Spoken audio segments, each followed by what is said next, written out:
ዘንድ ስለ ልሳን መጽሐፍ ቅዱስ ምን ይናገራል የሚለውን ነገር እንጀምር። ልሳን ማለት ያው ግዕዝ ነው ቃሉ፣ ቋንቋ፣ አንደበት እንደማለት ነው። እና ወደ መጽሐፍ ቅዱሳችን ስንገባ ጌታችን ኢየሱስ ክርስቶስ ተስፋ ያስደረጋቸው አንድ ነገር ነበር። ከማድረጉ በፊት ከሙታን ከተነሳ በኋላ ጌታችን ኢየሱስ ሐዋርያትን ይልካቸዋል። ምን ብሎ እንግዲህ ወደ ዓለም ሁሉ ሂዱ፣ ማርቆስ ወንጌል ምዕራፍ 16 ቁጥር 5 ላይ ወደ ዓለም ሁሉ ሂዱ፣ ወንጌልንም ለፍጥረት ሁሉ ስበኩ፣ ያመነ የተጠመቀም ይድናል፣ ያላመነ ግን ይፈረድበታል ይልና ያመኑትም እነዚህ ምልክቶች ይከተሏቸዋል ብሎ ያስቀመጣቸው ነገሮች አሉ። ቁጥር 17 ላይ ያመኑትም እነዚህ ምልክቶች ይከተሏቸዋል። እሺ፣ በስሜ አጋንንትን ያወጣሉ፣ በአዲስ ቋንቋ ይናገራሉ፣ እባቦችንም ይይዛሉ እያለ ይወርዳል። በአዲስ ቋንቋ ይናገራሉ። ልሳን የሚባለው ይሄ ጌታችን ኢየሱስ አስቀድሞ የተናገረው ነገር ምን ሲል በአዲስ ቋንቋ ይናገራሉ። ይህ አዲስ ቋንቋ ምንድን ነው ያለን እንደሆነ ፍጻሜን አግኝቶ ደግሞ አይተናል። የሐዋርያት ሥራ ምዕራፍ 2 ላይ ጌታችን ኢየሱስ የተናገረለት አንድ አይነት ልሳን ነው። አከተመ። ይህንን ያዙና ጀምሩ። ጌታ የተናገረለት አንድ ልሳን ነው ወይም አንድ ቋንቋ ነው። ይህም አዲስ ቋንቋ ብሎ የተናገረለት ነው። ከዚህ ውጪ ሁለት አይነት ቋንቋዎችን ይናገራሉ፣ ሁለት አይነት ልሳኖችን እሰጣለሁ የሚል ነገርን ጌታ ኢየሱስ አልተናገርም። ጌታ አልተናገረም። ይሄው ራሱ አንዱ ልሳን ግን በሐዋርያት ላይ ሲወርድ እናያለን። ሐዋርያት ሥራ ምዕራፍ 2 ላይ ተስፋ እንዳስደረጋቸው ቅዱሱን መንፈስ ያፈሰዋል ካረገ በኋላ እና እንዲህ ይላል። ፕሊስ በተቻላችሁ አቅም የምትችሉ ሰዎች መጽሐፍ ቅዱሳችሁን ግለጡ እና የምጠቅሳቸውን ጥቅሶች አብራችሁ እያነበባችሁ ለመከታተል ሞክሩ። ኦኬ፣ መጽሐፍ ቅዱስ ግለጡ። ሐዋርያት ሥራ ምዕራፍ 2 ቁጥር 1 ጀምሮ እንዲህ ይላል። በዓለ ሃምሳ የተባለውም ቀን በደረሰ ጊዜ ሁሉም በአንድ ልብ ሆነው አብረው ሳሉ 120 ቤተሰብ ኦኬ፣ ሁሉም በአንድ ልብ ሆነው አብረው ሳሉ ድንገት እንደሚነጥቅ አውሎ ነፋስ ከሰማይ ድምፅ መጣ፣ ተቀምጠውም የነበሩበትን ቤት ሁሉ ሞላው። እሺ፣ እንደ እሳትም የተከፋፈሉ ልሳኖች ታዩአቸው፣ በእያንዳንዳቸውም ላይ ተቀመጡባቸው። እነዛ ልሳኖች ኦኬ፣ እሺ፣ በሁሉም መንፈስ ቅዱስ ሞላባቸው፣ መንፈስም ይናገሩ ዘንድ እንደሰጣቸው በሌላ ልሳኖች ይናገሩ ጀመረ። በደንብ አድርጋችሁ እንግዲህ አዳምጡ፣ በደንብ አስተውሉ ጋይስ። ምን አለ? መንፈስም እሺ ይናገሩ ዘንድ እንደሰጣቸው በምን ተናገሩ? በሌላ ልሳኖች ይናገሩ ጀመረ። በምን ይናገሩ ጀመር? በሌላ ልሳኖች። ኦኬ፣ በልሳኖች ብቻ አይደለም ያለው፣ በሌላ ልሳኖች ነው። ሌላ ልሳን ካለ አስቀድሞ ልሳን እንዳለ ያሳያል አያሳይም? በጣም ሲምፕል ነው። በጌታ ወደ ማርጋችሁ ብቻ ተከታተሉኝ። ይሄ ትምህርት በጣም ቀላል ነው። ኦኬ፣ ግን የማስመሰል ስራን አስመሳይ የሆኑ ስፒሪቶች ወይም ቅዱስ ጳውሎስ ከሚያስቱ መናፍስት ብሎ አይደል የሚናገርላቸው። የሚያስቱ መናፍስት ሰዎችን ሊያስቱ ስለሚችሉ እናንተ ብቻ ቅዱሱ መጽሐፍ ምን እንደሚል በደንብ አድርጋችሁ እዩ። መንፈስም ይናገሩ ዘንድ እንደሰጣቸው በሌላ ልሳኖች ይናገሩ ጀመር ይላል። በምን? በሌላ ልሳኖች። ሌላ ልሳኖች ካለ በቃ የሆነ ልሳን ነበረ ማለት ነው። ሌላ ልሳን ያለው አስቀድሞ ከነበረው ልሳን ሲለየው ነው። አስቀድሞ የነበረው ልሳን ራሳቸው የሚናገሩበት ቋንቋ ነው። ሰውየው ወይም ሰዎቹ አስቀድመው የሚያውቁት የሚናገሩበት ቋንቋ ልሳን እሱ ነው። አሁን ግን መንፈስ ይናገሩ ዘንድ እንደሰጣቸው በሌላ ደግሞ ልሳኖች መናገር ጀመሩ። በሌላ ልሳኖች ይናገሩ ጀመር። ኦኬ፣ ሌላ ልሳን ተብሎ ከተገለጸ ከዚሁ ጋር አንድ ላይ ቀላቅሎ አሁን ከምንናገረው ጋር አመሳስሉ እያስቀመጠ ነውና አሁን ላይ የምንናገርበት ቋንቋ እንደሆነ ግልጽ አድርጎት ነው የሚጀምረው። ወደታች ስንሄድ በእርግጥ ሞር ግልጽ ያደርገዋል፣ ግን ከላይ ጀምሮ ይህንን ነገር ያሳያል። ቀጠል አድርጎ እንዲህ ይላል። ከሰማይም በታች ካሉ ቁጥር 5 ላይ ነን። ከሰማይም በታች ካሉ ሕዝብ ሁሉ በጸሎት የተጉ አይሁድ በኢየሩሳሌም ይኖሩ ነበረ። ኦኬ፣ ባለ ፔንቴኮስቴ ነው አሁን። ኦኬ፣ ባለ 50 ነው። ባለ ፔንቴኮስቴ ማለት ባለ 50 እንደማለት ነው። ለባለ 50 ከፋሲካው 50ኛው ቀን ላይ ሊያከብሩ በጸሎት የተጉ አይሁዳውያን ከሰማይ በታች የተለያየ አካባቢ ላይ ይኖሩ የነበሩ እነሱ መጥተዋል። ወዴት? ወደ ኢየሩሳሌም ለበዓሉ ማለት ነው። በጸሎት የተጉ አይሁዳውያን በኢየሩሳሌም ይኖሩ ነበር በሰዓቱ። ኦኬ፣ ቁጥር 6 ላይ ይህም ድምፅ በሆነ ጊዜ የቱ? መንፈስም ይናገሩ ዘንድ እንደሰጣቸው በሌላ ልሳኖች ይናገሩ ጀመር ብሎ የለ። ይህ ድምፅ በሆነ ሰዓት ማለት ነው። ይህ ድምፅ በሆነ ጊዜ ሕዝብ ሁሉ ተሰበሰቡ።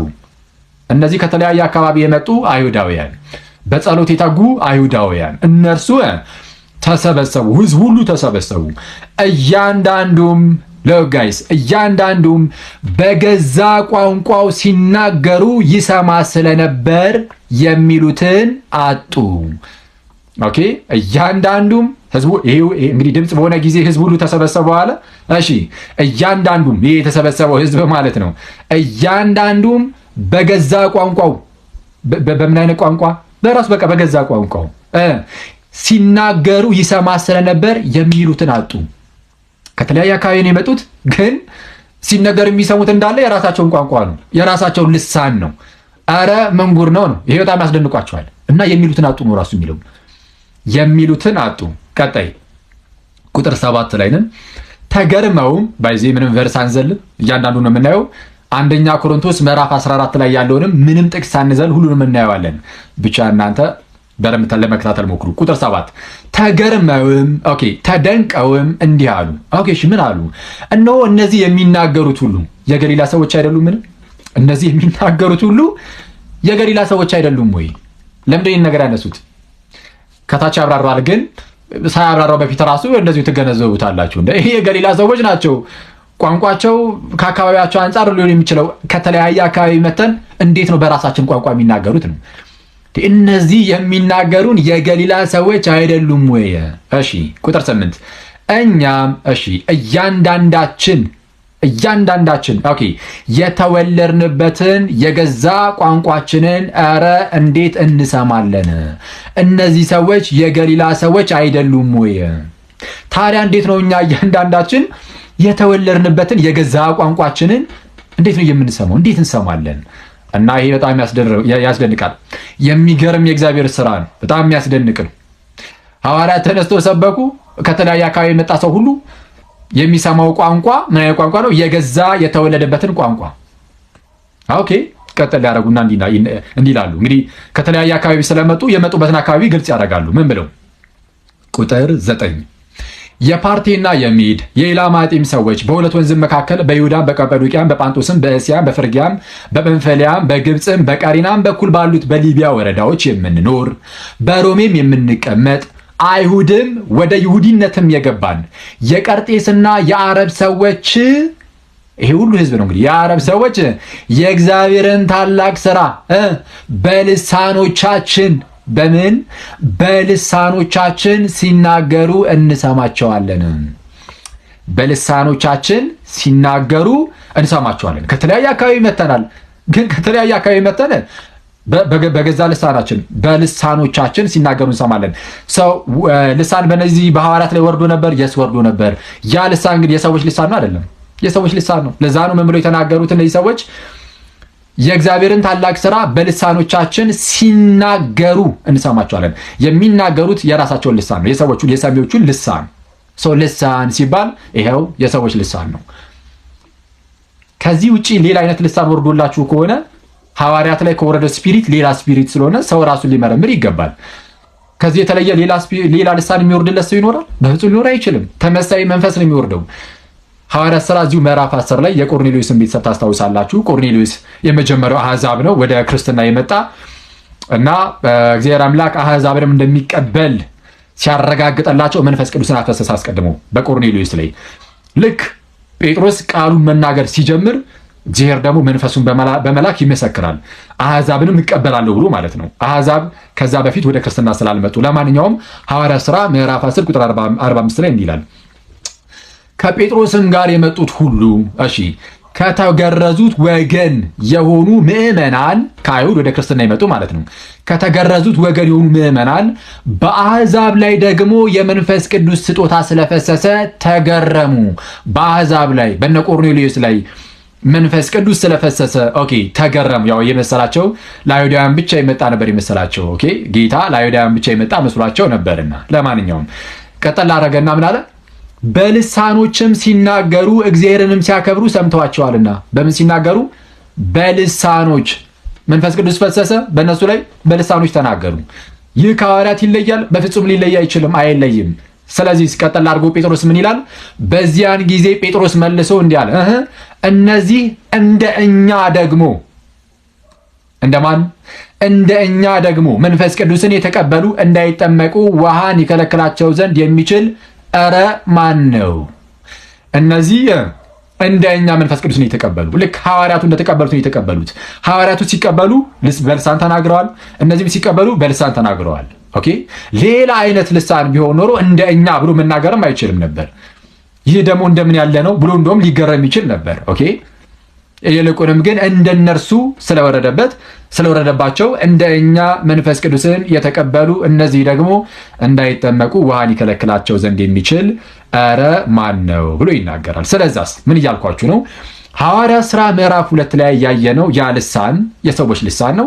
ከዛ ውጪ ሁለተኛ ልሳን የሚባል መጽሐፍ ቅዱስ አያውቀውም። የለም መጽሐፍ ቅዱስ ላይ ሁለት አይነት ልሳን አለ የሚል አንዲት ቨርስ የለችም። አንዲት ጥቅስ በቃ አንድ ልሳን አለ። ጌታ ኢየሱስ አስቀድሞ ተስፋ ያስደረጋቸው የሚያምኑትም እነዚህ ምልክቶች ይከተሏቸዋል ብሎ ማለት ነው። ተስፋ ያስደረጋቸው በአዲስ ቋንቋ ይናገራሉ የሚል ነበረ። እሱ ደግሞ ይሄው ሐዋርያት ላይ ፈሶ ተመልክተናል፣ ፍጻሜውን አይተነዋል። ሰው ያ ልሳን የአዲስ ቋንቋ የሰዎች ልሳን ነው። ከዚህ ውጪ ግን ጌታ ኢየሱስ ሲናገር አንድ ቦታ አላየንም። ወንጌል ላይ ሐዋርያትም አንድ ቦታ ሲመሰክሩ አላየንም። ምናልባት ግን አንዳንድ ሰዎች ከሆነ ስፒሪት የሆነ ነገርን ይቀዱና ሁለተኛ አይነት ነው ብለው ግን ሊያስቀምጡ ስለሚችሉ ጥንቃቄ ይፈልጋል። ፕሮቴስታንት ወንድሞቼ በተለይ ይህንን የምትቀበሉ ሁላችሁም እንደማትቀበሉ አውቃለሁ፣ ግን የምትቀበሉ ካሪዝማቲክ የሆናችሁ ካቶሊኮች የእናንተ ነው በጣም የሚያሳዝን ነው። ጥንታውያን አብያተ ክርስቲያናቶች ውስጥ ሆናችሁ እንደዚህ አይነቱ ጥንቅጥ ውስጥ መግባት፣ ኦንሊ ጂሰስ በስላሴ የማታምኑ እናንተም ወንድሞች እንደነዚህ አይነት ነገሮችን ትለማመዳላችሁ። ግን ከየትኛው ስፒሪት እንደሆነ ግን ልትመረምሩ ይገባል። መንፈስን ሁሉ አትመኑ። ኦኬ፣ ከእግዚአብሔር ሆኖ እንደሆነ ያስመርምሩ። በእግዚአብሔር ቃል እንመዝነው። ሁለት አይነት ልሳን አለ የሚል የለም። ልሳን ሲወርድም አሁንም እንዳሳያችሁ ሐዋርያት ሥራ ምዕራፍ 10 ላይ የቆርኔሌዎስ ቤተሰብ ላይም ሲወርድ እንዳሳየዋችሁ በእኛ ላይ እንደወረደው ብሎ ነው የተናገረው ጴጥሮስ። በእነሱ ላይ እንደወረደው ነው የሚወርደው። ተጨማሪ ማስረጃ ሁለተኛ አይነት ልሳን እንደሌለ የሚያሳይ ተጨማሪ ማስረጃ አንደኛ ቆሮንቶስ ምዕራፍ 12 ቁጥር 7 እያወጣችሁ መጽሐፍ ቅዱሳችሁን እየገለጣችሁ ለማንበብ ሞክሩ። አንደኛ ቆሮንቶስ ምዕራፍ 12 ቁጥር 7 ላይ ይላል፣ ነገር ግን መንፈስ ቅዱስን መግለጥ ለእያንዳንዱ ለጥቅም ይሰጠዋል። እሺ፣ ለአንዱ ጥበብን መናገር በመንፈስ ይሰጠዋልና፣ ለአንዱም በዚያው መንፈስ ዕውቀትን መናገር ይሰጠዋል፣ ለአንዱም በዚያው መንፈስ እምነት፣ ለአንዱም በአንዱ መንፈስ የመፈወስ ስጦታ፣ ለአንዱም ተአምራትን ማድረግ፣ ለአንዱም ትንቢትን መናገር፣ ለአንዱም መናፍስትን መለየት፣ ለአንዱም በልዩ አይነት ልሳን መናገር። ለአንዱም በልዩ አይነት ልሳን መናገር ይልና ቀጣይ ደግሞ ለአንዱም እንደው በሁለተኛው አይነት ደግሞ ልሳን መናገር ብሎ ይቀጥላል። አይቀጥልም። በቃ አንድ ልሳን ብቻ ነው ያለው። በሐዋርያት ላይ ልሳን እንደወረደ አይተናል። እሱን ልሳን ይጠቅሰዋል። ምን ብሎ? ለአንዱም በልዩ አይነት ልሳን መናገር። ቀጠል አድርጎ ምን ይላል? ለአንዱም በልሳኖች የተነገረውን መተርጎም ይሰጠዋል ብሎ ሲናገር ነው ያለን። ኦኬ፣ ስንት አይነት ልሳን ያለው? አንድ አይነት ልሳን ነው ያለው። ልሳን አንድ ነው። በቃ ሌላ አይነት ልሳን የለም። 17 አይነት ልሳን፣ 2 አይነት ልሳን፣ 3 አይነት ልሳን የሚል መጽሐፍ ቅዱስ ላይ ሽታውም የለም። ያለው አንድ ልሳን ነው። እንዳልኳችሁ እንዳትረሱ። ጌታ ተስፋ ያስደረገው አንድ ልሳን፣ ሐዋርያት ላይ የወረደው ራሱ ልሳን ሌላውም ላይ ይወርዳል። ሐዋርያት ላይ ከወረደው ልሳን የተለየ አይነት ሌላ አይነት አካሄድ ካለ ያኔ እሱን ስፒሪት ትመረምሯለህ። ሐዋርያት ላይ የወረደው ስፒሪት እና አንተ ጋር የወረደው ስፒሪት ሊለያይ ይችላል። ኦኬ፣ መንፈስ በሚገርም ሁኔታ አሳች ነው ጋይስ፣ በሚገርም አሳች ነው።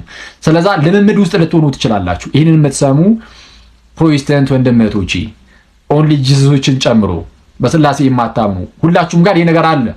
አይኖ በትምህርት ላይ ያላችሁ ግን እቺ ነገር ግን አለች። ስለዛ ሁላችሁም ራሳችሁን ጠይቁ። ልምምዱ ሊኖር ይችላል። በህይወታችሁ ውስጥ ያያችሁት ነገር ሊኖር ይችላል። በፍጹም ሊኖር አይችልም አላልኩም። የስ ይኖራል። ኦኬ፣ ግን እሱን ግን መርምሩት። እንደምታስቡት ከቅዱሱ መንፈስ ላይሆን ይችላል። እንደሆነና እንዳልሆነ በመጽሐፍ ቅዱስ መመልከት መልካም ነው። ለማንኛውም ግን ፕሮቴስታንት ወንድሞቻችን በስፋት የሚጠቅሱትን የመጽሐፍ ቅዱስ ክፍል እናየዋለን። አንደኛ ቆሮንቶስ ምዕራፍ 14 አንደኛ ቆሮንቶስ ምዕራፍ 14 በደንብ አድርጋችሁ ተከታተሉ። ቨርስ ባይ ቨርስ ጥቅስ በጥቅስ ነው የምንመለከተው። ጥቅስ በጥቅስ እንመለከታለን። ከቁጥር 1 ጀምረን እንዲህ ይላል፣ ፍቅርን ተከታተሉ። ኦኬ ፍቅርን ተከታተሉ። ቁጥር ምዕራፍ 12 ላይ የጸጋ ስጦታዎችን ይዘረዝራል፣ ይናገራል። ኦኬ ሰው በብርቱ ሊፈልጉት የሚገባው ነገር ምን እንደሆነ የተወሰነ ጀምሮ ያቋርጠውና ቁጥር 13 ምዕራፍ 13 ላይ በእርግጥ እሱ አላቋረጠውም፣ ሰዎች ናቸው በምዕራፍ የከፋፈሉት። 13ኛው ምዕራፍ ላይ ስለ ፍቅር በደንብ አድርጎ ያብራራል። ኦኬ ዘና 13ኛው ምዕራፍ ሲጨርስ ምን ብሎ ይጨርሳል? እምነት፣ ተስፋ፣ ፍቅር እነዚህ ሶስቱ ጸንተው ይኖራሉ። ጸንተው የሚኖሩት እነማን ናቸው? እምነት፣ ተስፋ ይሰመርበት። እምነት፣ ተስፋ፣ ፍቅር እነዚህ ሶስቱ ጸንተው ይኖራሉ። ከሁሉ የሚበልጠው ግን ፍቅር ነው ብሎ ይናገራል። እና እንዲህ ብሎ ከተናገረ በኋላ 14ኛው ምዕራፍ ላይ ምን ይላል? ፍቅርን ተከታተሉ። ኦኬ መንፈሳዊ ስጦታንም ይልቁንም ትንቢት መናገርን በብርቱ ፈልጉ ብሎ ይጀምራል። ምንን ፈልጉ? ትንቢት መናገርን በብርቱ ፈልጉ። ትንቢት መናገርን በብርቱ ፈልጉ ብሎ የተናገረው በኮሮንቶስ ቤተክርስቲያን ውስጥ ከልሳን ጋር በተያያዘ የሚገርም ቀውስ ውስጥ ገብታለች። ከጳውሎስ መልእክት ውስጥ በተለይ ከዚህ ምዕራፍ ላይ እሱ እንረዳለን።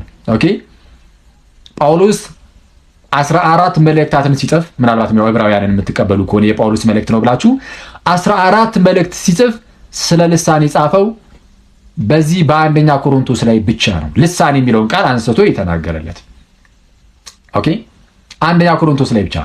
በኮሮንቶስ ቤተክርስቲያን ውስጥ የሆነ ውጥንቅጥ የሆነ ቀውስ ገብቷል። እሱን እንዲያስተካክሉ ይናገራል። ትንቢት መናገርን በብርቱ ፈልጉ አለ። ከማን ጋር እያነጻጸረው መሰላችሁ? ከልሳን ጋር ወደ ታች ዝቅ ስንል እናየዋለን። ማንን በብርቱ ፈልጉ? ትንቢት መናገር ማለት በነገራችን ላይ ብዙ ሰዎች እንደሚመስላቸው ወደፊት ያለውን ነገር መናገር አይደለም። በተለይ እዚህ ላይ የተቀመጠው አቀማመጥ ወደፊት የሚፈጠረው ወደፊት እንዲሆናል እያሉ መናገር አይደለም። ወይም ደግሞ አንዳንድ አሁን በተለምዶ ካሪዝማቲክ ብለው ነው ራሳቸው የሚጠሩት። ካሪዝማቲክ እንደሆኑ እኔ አላምንም፣ ግን በካሪዝማቲክ ሙቭመንት ውስጥ ያሉ ሰዎች እንደሚሉት ስንት ክፍል አለው ቤት እያሉ የሚናገሩ ወይም ስልክ ቁጥር በዚህ አይነት ስልክ ቁጥር የሚጀምረው ያንቺ ስም በጣ አይደለም የሚጀምረው ምናምን እንደዛ አይደለም።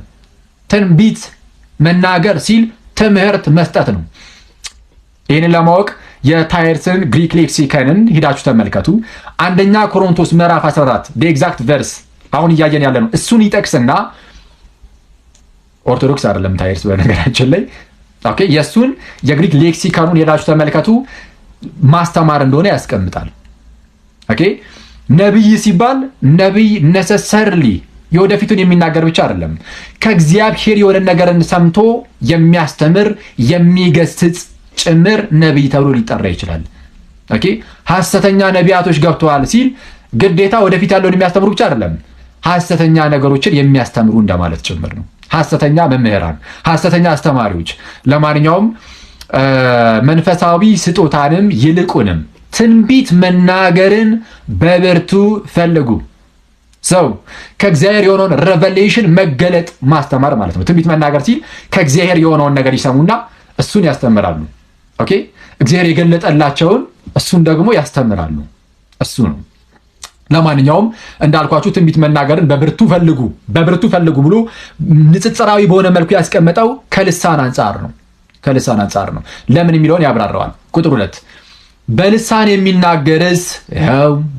የሚናገርስ እሺ ለእግዚአብሔር እንጂ ለሰው አይናገርም። ባይዜ እያደነቀ አይደለም ይሄንን የሚለው። በልሳን የሚናገር እኮ ለእግዚአብሔር ይናገራል ለሰው አይደለም እና which is wonderful እያለ አይደለም። እንደዛ አይደለም። ከልሳን ይልቅ ትንቢትን እንድትፈልጉ ኦኬ ትንቢትን በብርቱ እንድትፈልጉ የሚመክርበት ምክንያት ይሄ ነው። የቱ በልሳን ስትናገሩ ለሰው እየተናገራችሁ አይደለም፣ ሰውን እየጠቀማችሁበት አይደለም። ኦኬ ስለ እግዚአብሔር ይናገራል ግን ለሰው አጠቅሙበትም። ለምንድነው ለሰው አጠቅሙበትም ያለው? ታሪኩን የተወሰነ ነገር ልስጣችሁ ከመልእክቱ አንጻር ልናገኝ የምንችለውን እና ሳነበው በደንብ ይሰካካላችኋል። በኮሮንቶስ ቤተክርስቲያን ውስጥ ልሳን ይወርዳል። ልክ ሐዋርያት ላይ እንደወረደው ከሐዋርያት ሌላ ውጪ ሌላ አይነት ልሳን እንደሌላ አይተናል። ይወርድና ግን ሚስዩዝ ያደርጉታል። ምን እያልኳችሁ ነው? ለምሳሌ እንግዲህ ሁሌ የምጠቅሰው ቻይኒዝ ነው። ዝም ብሎ አንድ ቀን ወርዱ ካላሳረፈኝ ትላለህ። ለማንኛውም ግን ለምሳሌ እኔ የቻይኒዝ ልሳን ወረደልኝ። ኦኬ የቻይኒዝ ልሳን ወረደልኝ እና ወደ እናንተ መጣሁኝና በልሳን ተናገርኩኝ። ኦኬ የቻይኒዝ ልሳን ወርዶልኛል። እና ከእናንተ መካከል ምናልባት የሆነ ቻይናዊ ካለ ይደነቃል። ይህ አክሊል ኢትዮጵያዊ አይደለም እንዴ? እኔ ራሴ የገዛ የተወለድኩበትን ቋንቋ እረ እንዴት እሰማለሁ ብሎ ይደነቃል። አንድ ቻይናዊ እናንተ ውስጥ ካለ፣ ምክንያቱም በቋንቋ እየተናገርኩ ስለሆነ። ግን ደግሞ ቻይናዊ ከሌለ እና እናንተ ሁላችሁም ደግሞ ቻይኒዝ የማትችሉ ከሆነ ምንድነው ሊፈጠር የሚችለው? እና እኔ በተሰጠኝ ልሳን እያመሰገንኩኝ ቢሆን እግዚአብሔርን አሜን ልትሉ ትችላላችሁ? አብራችሁ አትችሉም። የታውቃችሁት ሰው እናንተ የማታውቁትም አሜን አትሉም። እኔም ደግሞ ለነፋስ እንደምናገር ነው የሚሆነው። ምክንያቱም እናንተ አታስተውሉትም። ለነፋስ የምናገር አታስተውሉትምና ሰው አትታነጹበትም። ያንጻችኋል። ለምሳሌ ትንቢትን ብናገር ልክ ቀደም እንዳልኳችሁ የእግዚአብሔርን መገለጥ እናንተ በሚገባችሁ ቋንቋ ብናገር የስ ትጠቀሙበታላችሁ፣ ትታነጹበታላችሁ። ግን በቻይኒዝ መጥቼ እንደው ትልልቅ ሚስጥራትን ብናገር ትልልቅ ሚስጥራትን እኮ እየተናገርኩ ነው በእኔ ቤት፣ እናንተ ግን አትጠቀሙበትም። ማህበሩ አይታነጽበትም። እኔ እኮ ላመሰግን እችላለሁ። የስ ያው ልሳኑ ወርዷል፣ ሰው እያመሰገንኩኝ ነው እና እኔ እጠቀምበት ይሆናል። እናንተ ግን አታስተውሉትም። እሺ ሰው ሊጠቅማችሁ አይችልም። ስለዛ ጳውሎስ ከልሳን ይልቅ ወደ ትንቢት እንዲያተኩሩ ያደርጋቸዋል። ምክንያቱም ሚስዩዝ እያደረጉት ነው፣ መሆን በሌለበት መልኩ እያደረጉት ነው። ስለዛ የልሳን ቀውስ የኮሪንቶስ ቤተክርስቲያን ውስጥ ገብቶ ነበር። ስለዛ ወቀሳ ነው። በልሳን የሚናገርስ ለእግዚአብሔር እንጂ ለሰው አይናገርም ሲል ኩል ነው እያለ አይደለም። እንደውም ከትንቢት ያሳነሰበት ምክንያት እሱ ነው። እሺ በልሳን የሚናገርስ ለእግዚአብሔር እንጂ ለሰው አይናገርም የሚያስተውለው የለምና። ልክ እንዳልኳችሁ በቻይኒዝ መጥቼ ብናገር አታስተውሉትም። እነዛ ሰዎች ልሳኑ ወርዶልናል ብለው ብቻ ያንን ነገር ስለሚያደርጉ ማለት ነው። ያ ግን መሆን የለበትም። ወይ መተርጎም አለበት፣ ካለበለዚያ ግን ዝም ነው ማለት። ስለዚህ የሆነ የቻይኒዝ ማህበረሰብ ምናምን ሲመጣ ያኔ ይጠቀሙ ይሆናል።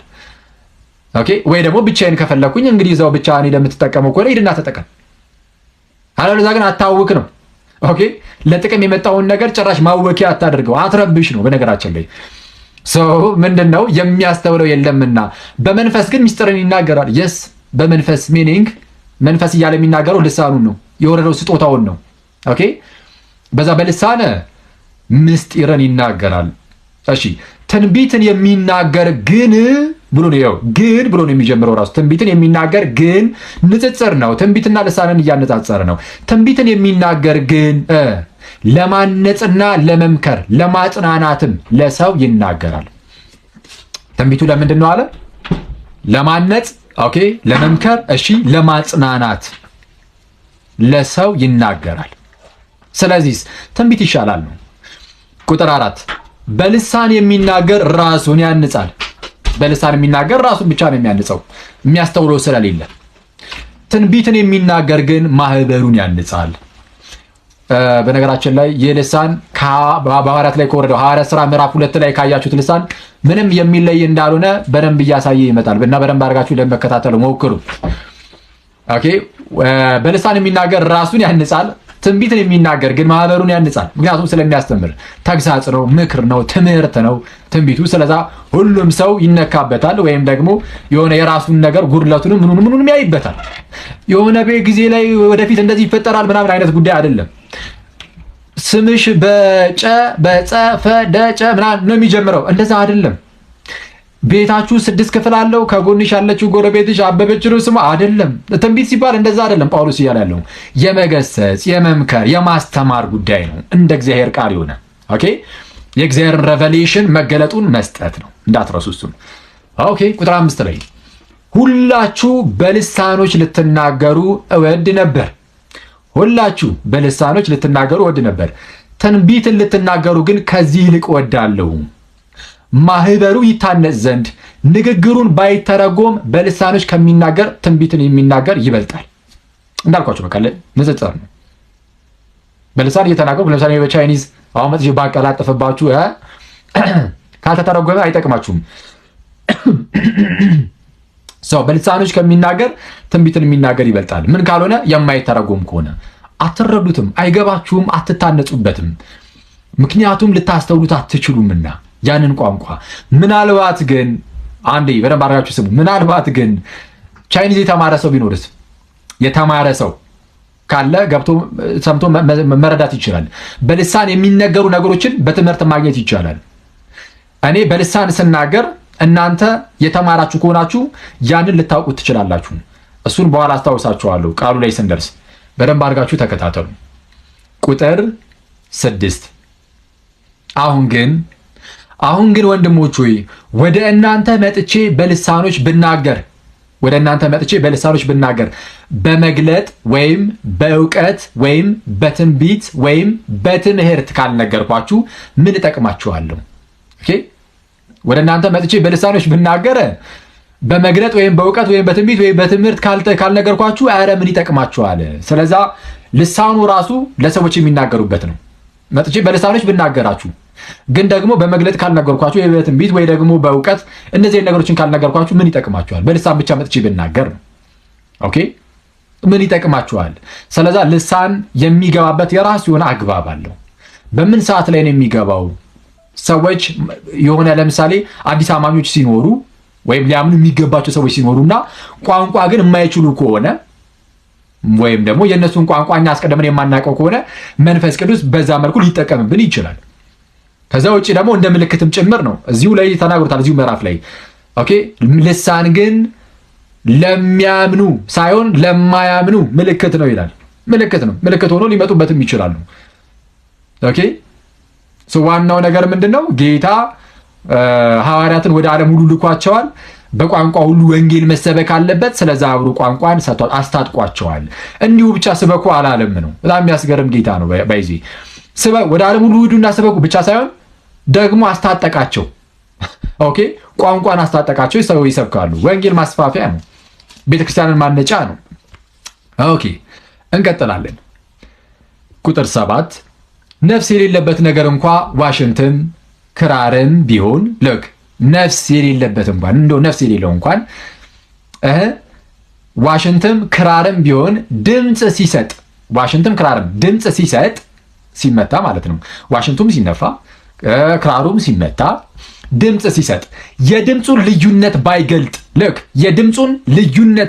ባይገልጥ በዋሽንት የሚነፋው ወይስ በክራር የሚመታው መዝሙር ኧረ እንዴት ይታወቃል? ኦኬ፣ ዋሽንት ይዞ መጥቶ ዋሽንቱን ሲነፋ ሰውየው ኦኬ፣ ወይም ደግሞ ክራሩን ሲመታ ክራሩን የሚመታው ሰው ወይም ደግሞ ዋሽንቱን የሚነፋው ሰው የመዝሙር ከሆነ የመዝሙሩ ልዩነት ባይሰጥ ድምፅ ላይ ኦኬ፣ ልዩነት ባይሰጥ ለምሳሌ ድል አለ በስምህ አይደል ዛሬ የሰማነው ድል አለ በስምህ የሚለው እንደዚህ አይነት ድምፅን ባይሰጥ ምን አይነት መዝሙር እንደሆነ ልታውቁ ትችላላችሁ? አትችሉ። ዝም ብሎ የሆነ ነገር የሆነ ለምሳሌ የሌላ የዘፈንም ሊሆን ይችላል ወይ የሌላ መዝሙር እኛ የማናውቀው ኦኬ፣ የውጭ ሀገር መዝሙሮችን ተጫወተ እንበል ልናውቀው እንችላለን? አንችልም። ሰው የምናውቀው ሆኖ ሲመጣለን ብቻ ያኔ ሪስፖንድ እናደርጋለን፣ አብረንም እንዘምራለን። ሰው ምን አለ? ነፍስ የሌለበት ነገር እንኳ ዋሽንትም ክራርም ቢሆን ድምፅ ሲሰጥ የድምፁን ልዩነት ባይገልጥ በዋሽንት የሚነፋው በክራር የሚመታው መዝሙር እንዴት ይታወቃል? ይሄ ነው ብለን መናገር እንኳን አንችልም። ለምን ይህንን ምሳሌ ያነሳው? ቀጣይም የመለከትን ያነሳል። እሱን አይተን ለምን እንዳነሳው እናያለን። ደግሞ መለከት አለ ቁጥር 8 ላይ ደግሞም መለከት የማይገለጥን ድምፅ ቢሰጥ ለጦርነት ረማን ይወጣል። በመለከት ነበረ ድሮ አሉ ለጦርነት ውጡ የሚባሉት እና መለከቱን የሚነፋው ሰው ይመጣል አይነት ነገር ሲናገር ሰው ለጦርነት ይወጣል። ይሄ ለጦርነት ውጡ የሚል ድምፅን እየሰጠ ነው መለከቱ።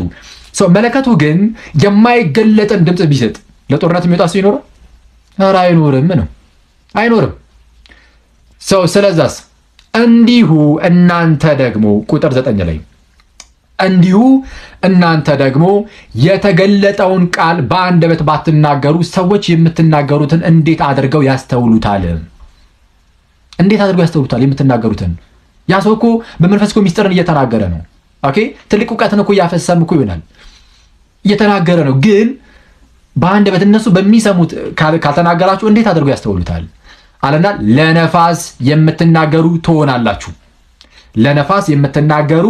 ትሆናላችሁ ብሎ ሲናገር እናያለን። ኦኬ፣ በጣም የሚያስገርም ነው። ነፍስ የሌለው እንኳን ክራር፣ ዋሽንት፣ መለከት ድምፅን ሊሰጥ ይገባል ሰዎች እንዲረዱት። እናንተም ስትናገሩ ልዩነትን ይስጥ። የምትናገሩት ነገር ሰዎች ይረዱት። እንዲሁ ግን ለምሳሌ እኔ እንዳልኳችሁ በምሳሌ እንደሰጧችሁ በቻይኒዝ ዝም መጥቼ የምናገር ከሆነ እናንተ በምትሰሙት ነገር በቋንቋ ካልነገርኳችሁ ምን ዋጋ አለው? ለነፋስ የምናገር እሆናለሁ ነው። ኦኬ፣ ለነፋስ የምናገር እሆናለሁ። ኦኬ፣ ቀጠል ያደርግና ቅዱስ ጳውሎስ እንዲህ ይላል። ቁጥር 10 በደንብ አድርጋችሁ ስሙ። ቁጥር 10 በዓለም ምናልባት ቁጥር የሌለው የቋንቋ አይነት ይኖራል። በዓለም ምናልባት ቁጥር የሌለው የምን አይነት የቋንቋ አይነት ይኖራል። እሺ፣ በዓለም ምናልባት ቁጥር የሌለው የቋንቋ አይነት ይኖራል። ቋንቋም የሌለው ህዝብ ኧረ የለም። ቋንቋም የሌለው ህዝብ የለም። እሺ፣ እንግዲህ የቋንቋውን ፍቺ ባላውቅ የምኑን የቋንቋውን ምን ፍቺ? እሺ፣ ባላውቅ የቋንቋውን ፍቺ ባላውቅ ለሚናገረው እንግዳ ሆናለሁ፣ የሚናገረውም ለእኔ እንግዳ ይሆናል። ስለዛ መግባባት ኧረ ከወዴት ትመጣለች?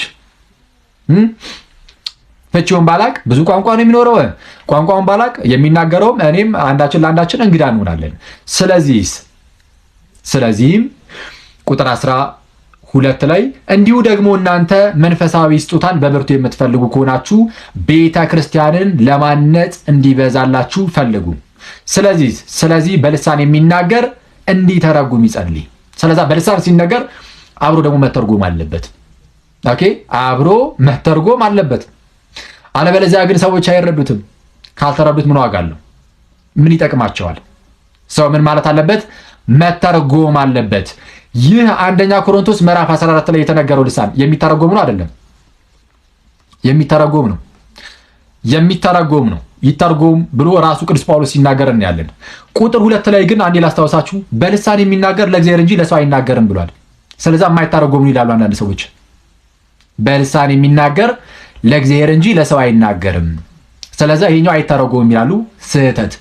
ለእግዚአብሔር እንጂ ለሰው አይናገርም ያለው ሰውየው ስለማያስተውለው ነው። ለዛ ነው ቀጠል አድርጎ ምን ብሎ የተናገረው? የሚያስተውለው የለምና ያለው። የሚያስተውለው የለምና። ልክ እኔ አሁን በቻይኒዝ መጥቼ ብነግራችሁ እንደማታስተውሉት እንጂ የማይተረጎም ነው አይደለም። ይሄው የሚተረጎም ነው። የማይተረጎም የሚባል ነገር የለም። ሰው ልመልሳችሁ። እንዲሁ ደግሞ እናንተ መንፈሳዊ ስጦታን በብርቱ የምትፈልጉ ሆናችሁ እሺ ቤተክርስቲያንን ለማነጽ እንዲበዛላችሁ ፈልጓልና፣ ስለዚህ በልሳን የሚናገር እንዲተረጉም ይጸልይ። በልሳን ብጸልይ መንፈሴ ይጸልያል፣ አእምሮዬ ግን ያለ ፍሬ ነው። ተመልከቱ በደምብ ጋይስ። ይኸው ሌላ የሚነሳው ጥያቄ በመንፈስ ብጸልይ ልክ በመንፈስ ብጸልይ ወይም በልሳን ብጸልይ መንፈሴ ይጸልያል። እሺ አእምሮዬ ግን ያለ ፍሬ ነው። አይጸልይም አላለም። ያለ ፍሬ ነው። አንፍሩትፉል ነው። ፍሬ የለውም። ምን አይነት ፍሬ ነው የሌለው? የስ እሱ ይታነጽበታል፣ ግን ሌሎቹን ስለማያንጽበት ፍሬያማ አልሆንክም ነው። ኦኬ፣ አእምሮዬ ለሌላው ሰው አልደረሰም። ቢተረጎምስ ግን ሲተረጎም ግን በአእምሮም ደግሞ ይናገራል። ኦኬ፣ ቁጥር 13 ላይ ስለዚህ በልሳን የሚናገር እንዲተረጉም ይጸልይ ነው ያለው። እንዲተረጉም ይጸልይ አለ። ስለዚህ በልሳን ይናገራል፣ እዛው ሲተረጉመው በአእምሮም ደግሞ ያው እነሱ በሚያውቁበት ቋንቋ ይናገራል። ስለዚህ ፍሬያማ ይሆናል ያኔ። ካልሆነ ግን ካልተተረጎመ ግን ፍሬያማ አይሆንም። ስለዚህ በልሳን ብጸልይ መንፈሴ ይጸልያል፣ አእምሮዬ ግን ያለ ፍሬ ነው። ቀጠል ያደርግና እንግዲህ ምንድን ነው? ኦኬ፣ እንግዲህ ምንድን ነው? እሺ በመንፈስ እጸልያለሁ፣ በአእምሮም ደግሞ እጸልያለሁ። በመንፈስ እጸልያለሁ፣ በአእምሮም ደግሞ እጸልያለሁ። በልሳን የሚናገር እንዲተረጉም ይጸልይ ብሎ ነው የጀመረው። እንዳትረሱ፣ በልሳን የሚናገር እንዲተረጉም ይጸልይ። ኦኬ፣ እንዲተረጉም ይጸልይ። ሰውየው ሲናገር ግን በልሳን ያውቃል አያውቀውም? ይሄ ምናልባት ተጨማሪ ሌላ እይታ ሊሆን ይችላል፣ ሌላ ርዕስ ሊሆን ይችላል። ልሳን ምን እንደሆነ አሳይቻችኋለሁ። በቃ ልሳን ያ ነው። ግን የሚናገረው ሰው ያውቃል?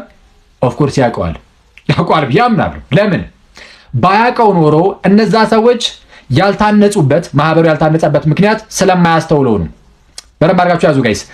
ማህበሩ ያልታነጸው ስለማያስተውሉት አይደል? እሱ ራሱም ካላስተዋለው እሱም አይታነጽበትም። ግን የሳንተ ራስማ ትታነጽበታለህ ብሎታል ጳውሎስ። ስለዚህ ያስተውለዋል ግን በሆነ መልኩ ቀጥታ በተገለጠው ቋንቋ በዛ ደረጃ ግን እየተረጎመ ማስቀመጥ ግን ምናልባት እሱ ራሱን የመንፈስ ቅዱስ እገዛ ያስፈልጋል ማለት ነው። ስለዛስ እንዲተረጉም ይጸልይ። ያለ መንፈስ ቅዱስ እርዳታ እሱም አይሆንም ማለት ነው። ይህንን እንረዳለን። እዚህ ደረጃ እዚህ ልክ ድረስ መረዳት እንችላለን። በዚህ መልኩ በርካታ ዕውቅ የሆኑ ፕሮቴስታንት ኮሜንታቶሮችም በዚህ መልኩ ያስቀምጡታል። ራሱ ይታነጽበታል፣ ያስተውለዋል። ግን ሰምሃው መተርጎሙ ላይ ራሱ ቀጥታ በዋናው ቋንቋ ማምጣቱ ላይ ራሱ እንደወረደ ቀጥታ እንደተቀበለው እንደወረደ ማምጣት ላይ ራሱ የመንፈስ ቅዱስ እገዛ እርዳታ ያስፈልጓል። ስለዚህ በልሳን የሚናገር እንዲተረጉም ይጸልይ። በልሳን የሚናገር እንዲተረጉም ይጸልይ። በልሳን እናገራለን የምትሉ ሰዎች ታስተውሉታላችሁ? እናንተስ ታስተውሉታላችሁ? አናስተውለውም ካላችሁ ጳውሎስ የቱ ጋር ነው በልሳን የሚናገረውን ሰውየው አያስተውለውም ያለው? ሌሎቹን አያስተውሉትም፣ ሰው አያስተውለውም ብሎ ተናግሯል። ኦኬ አያስተውሉትም እና ብሏል። ራሱ ሰውየውም አያስተውልም ያለው የቱ ጋር ነው? ሰው ራሳችሁን ትጠይቃላችሁ። ምን ስትናገሩ ልሳን ብላችሁ በምትጠሩት ነገር ስትናገሩ የማታስተውሉት ከሆነ ምናልባት የአጋንንት ስሞችን እየጠራችሁ ቢሆንስ? የአጋንንት ስሞችን እየጠራችሁ ቢሆንስ?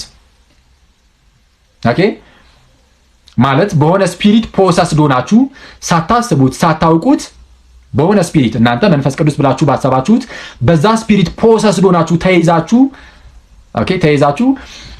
የአጋንንትን ስሞች እየጠራችሁ ቢሆንስ? ስትጠሩ ደግሞ አጋንንት እየመጣ ቢሆንስ? መጥቶ ደግሞ ተአምር እያደረገላችሁ ቢሆንስ? ከዛ በኋላ እውነትም በጌታ መንፈስ ውስጥ ነው ያለሁት ብላችሁ እንድትዘናጉና ወደ እውነተኛው ቅዱስ መንፈስ እንዳትመጡ ቅዱሱን መንፈስ እንዳትፈልጉ እያደረገ ቢሆንስ? ስለዛ ይሄ መመርመር አለበት። ኦኬ አንድ ልባም ሰው ገና ለገና ልምምዱ እኔ ጋር አለ ብሎ ይዘናጋል ብዬ አላምንም። ኦኬ የትኛውም ልባም ሰው መጽሐፍ ቅዱስን በተለይ የሚያነብ እቀበላለሁ የሚል ሰው ይሄንን ልምምዱን በመጽሐፍ ቅዱስ ሊመዘነው ይገባል።